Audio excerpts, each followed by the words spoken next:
Adelante. Gracias. Gracias, presidente, secretarios, directores generales, invitados. Muy buenos días a todas y todos. Efectivamente, como ha señalado el presidente, la disciplina y el compromiso, la responsabilidad, el sentido de solidaridad del pueblo de México ha sido la pieza más importante para lograr mitigar esta epidemia. Como hemos dicho, desde el inicio, desde enero, mucho antes de que llegara incluso el primer caso, sabíamos lo que iba a ocurrir, pudimos garantizar que la epidemia ocurriría en México y se ha comportado tal como lo hemos contemplado. La semana pasada anunciamos la buena noticia de que estas medidas de mitigación, esta Jornada Nacional de Sana Distancia, estaba dando efectos positivos, pero que para que los efectos positivos se mantuvieran, tendríamos que extender la jornada y por eso se planteó el que se extendiera hasta el 30 de mayo.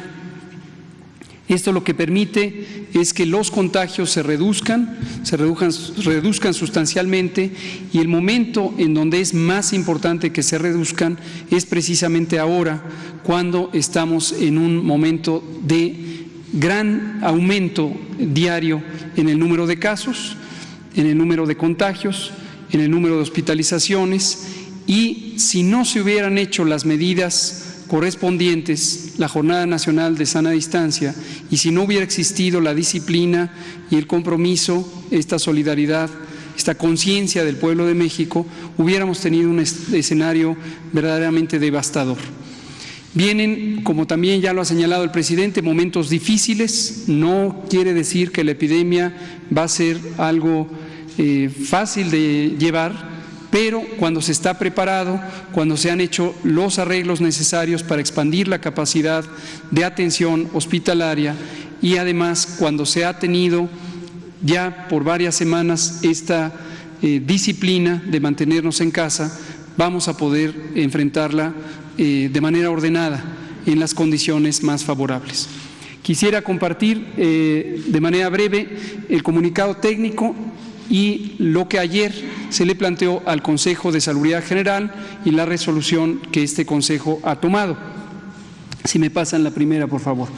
Lo voy a presentar de manera expedita, dado que esta es la misma información que presentamos ayer a las 19 horas, es el corte más reciente. Conocer una serie de datos interesantísimos y va a dar esta ficha técnica. Solamente queremos señalar eso, ¿no? Esta disciplina de los mexicanos, esta conciencia del pueblo que ha evitado que las consecuencias sean devastadoras. Estas son buenas noticias, señoras y señores. En todo caso, tenemos ahí una buena noticia de parte del doctor Hugo López-Gatell. Regresamos con él en estos momentos a que dé esta ficha técnica de cómo va la emergencia. En esta gráfica lo que se ilustra es simplemente el número de casos acumulados, que ya superan los 2.300.000 en el mundo, y estos son los casos que han ocurrido desde el inicio de la epidemia en los primeros días de enero, pero menos del 50% de estos ocurren en los últimos 14 días. Esto es relevante porque los de los últimos 14 días son realmente lo que mantiene activa la epidemia. El resto son personas que tuvieron la enfermedad y se han recuperado en su enorme mayoría. Y lo que se ve en las barras, quiero llamar respetuosamente su atención a las dos primeras barras que se ven en la gráfica, la roja, que representa la intensidad de la transmisión en los últimos 14 días en el continente americano o la región de América, y el azul, que representa lo que ocurre en Europa. Lo que vemos aquí es un patrón de cambio geográfico. Europa empieza a disminuir ya la intensidad de su transmisión, la epidemia se vuelve estable, en algunos países ya se ven signos de reducción, pero en cambio en América estamos todavía en esta fase de ascenso. Y queremos dejar muy en claro que todavía nos faltan varias semanas en América y en México para tener este momento de mayor intensidad de la transmisión. La siguiente. Lo que se ve en México, además, es representado en esta gráfica de barras, que son las entidades federativas. La primera y más grande es la Ciudad de México, que por tener la mayor cantidad de población y la mayor densidad de población tiene naturalmente la mayor cantidad de contagios.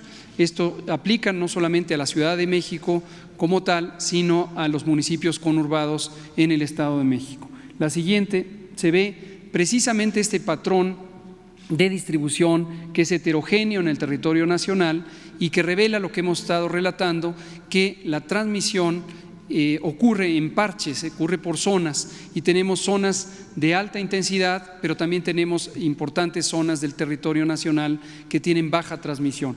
Todo esto, la siguiente y la siguiente, es lo que consideró, vamos a pasar la siguiente, lo que consideró el Consejo de Salubridad General. Un elemento adicional que hemos presentado también en varias ocasiones es la distribución por edades, donde predominan los casos más delicados en los adultos mayores, pero también en la edad intermedia, en los periodos intermedios de la vida, en aquellas personas que tienen enfermedades crónicas. Y hemos destacado que muy desafortunadamente México tiene una de las más grandes epidemias de obesidad, sobrepeso, diabetes a lo largo de los últimos 40 años, y que eso representa una adversidad adicional para la que México tiene que enfrentar un estado de salud deteriorado en forma anticipada. La siguiente. Ahora, el Consejo también fue expuesto a la siguiente también, y la siguiente.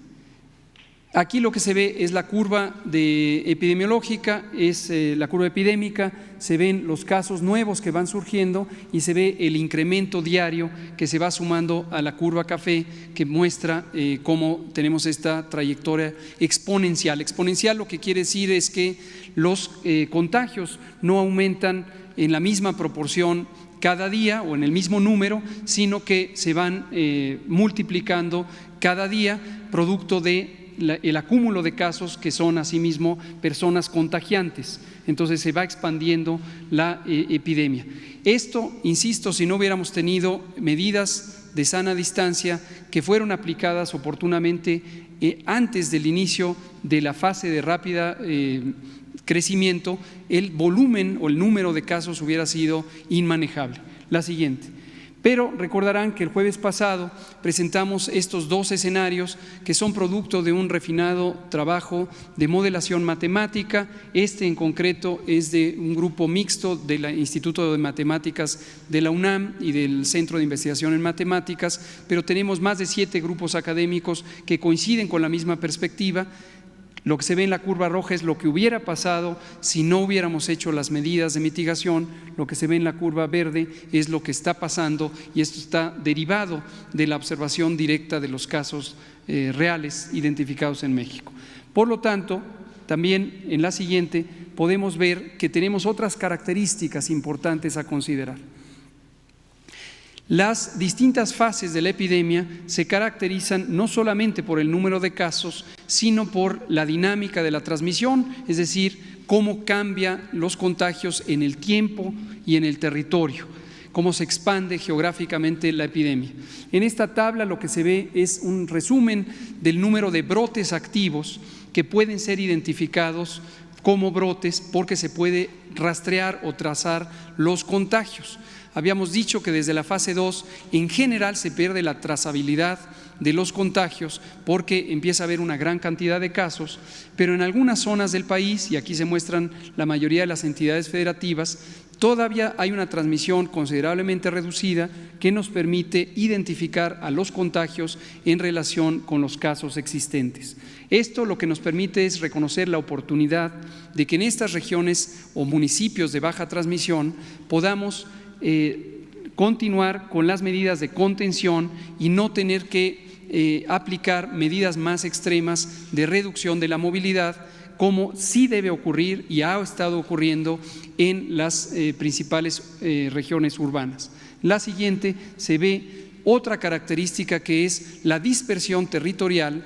Una segunda característica de la fase 3 de la epidemia es la ocurrencia de millares de casos en distintas regiones del país. En la siguiente diapositiva se ve en forma gráfica en un mapa cómo en las 4 regiones que tiene consideradas el Consejo de Salubridad General superamos prácticamente los 1,000 casos en cada región, en algunos como la región centro, más de 4,000 casos. Esto quiere decir que en todas las regiones del país tenemos una propagación extendida, aunque esta propagación sea en parches. Entonces tenemos brotes activos, tenemos propagación en el territorio con más de 1,000 casos, y estas son características importantes de la fase de ascenso rápido. La siguiente.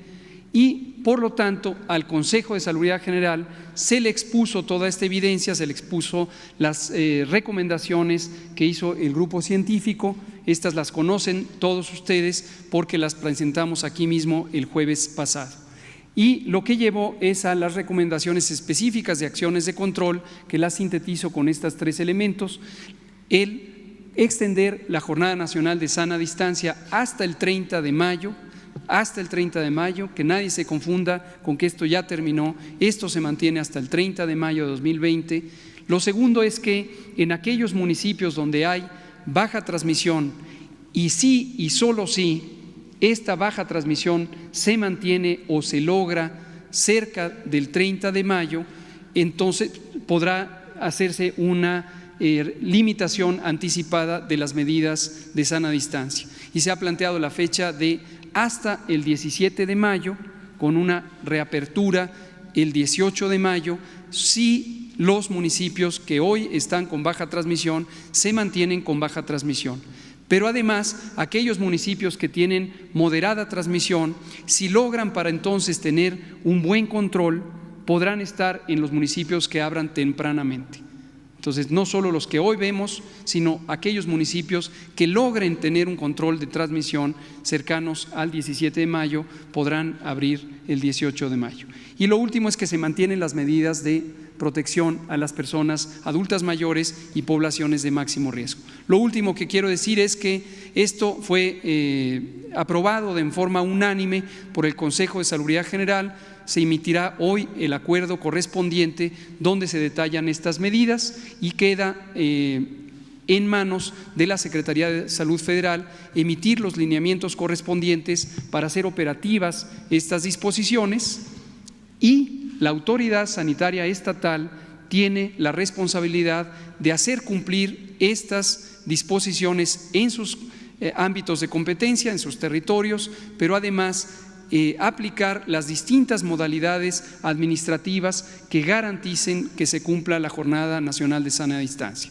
En resumen, y con todo esto, hoy queremos dar por iniciada la fase 3 de la epidemia de COVID, recordando que estamos en la fase de ascenso rápido, donde se acumularán un gran número de casos, de contagios, de hospitalizaciones, pero que debemos seguir manteniendo la Jornada Nacional de Sana Distancia para que estos sean los mínimos posibles. Gracias, presidente.